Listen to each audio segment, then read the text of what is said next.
હું માનું છું કે મારી ઉપર છે એ મારા મા બાપ છે એનો છાયો છે, એટલા માટે હંમેશા હું ગમે એટલી ખરાબ પરિસ્થિતિ છે એમાંથી પણ હું બહાર આવી ગઈ છું. અને એવી પરિસ્થિતિ કે જ્યારે મને એવું થયું હોય કે મારે હવે જીવવું નથી અને હવે મારે મરી જવું છે, તમને એવું લાગતું હોય કૃષ્ણા તો હરતી કૂદતી રહેતી હોય છે, તો મને આવા વિચાર છે એ આવ્યા છે. તો ત્યાંથી હું મારી જાત છે એને ઉઠાવીને અત્યારે તમારી સામે જે કૃષ્ણા તમને બહુ કોન્ફિડન્ટ અને તમને એવી દેખાય છે કે કૃષ્ણા તો કેવી સારી રીતે બધું કરે છે, તો એ જે પ્રોસેસ છે અને એ બધું મેં કર્યું છે એ મારી જાતે કર્યું છે. અને હું માનું છું કે મારા મા બાપનો જે પ્રેમ છે અને એમની જે એવી કે એમણે મારા મા બાપ છે એમણે મને ને મારા ભાઈને બહુ લાડકોટથી ઉછેર્યા છે અને હજી મને ને મારા ભાઈને લાડ કરાવતા જ રહે. તો હું એમને આભારી છું કે એમણે હંમેશા મારા માને ક્યારેક કોઈ આશીર્વાદ આપતું હોય ને તો મારી મા એવું કે કૃષ્ણાને ને ભૈલાને છે ને એને બધું સારું થઈ જાય.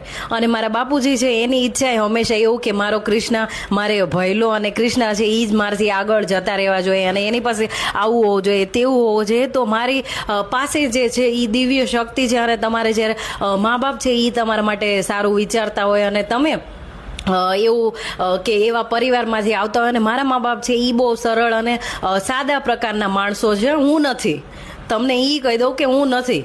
અને હું બહુ જબરી હવે થઈ ગઈ છું અને હું તો કે મુફત તમે મને એક કાંઈ વાત કરો તો હું તમને 10 જવાબ આપું, એક ગાળ બોલો તો 10 ગાળ બોલું, તમે મને એક લાફો મારો તો હું તમને 10 લાફા મારું, એવી હું હવે બની ગઈ છું.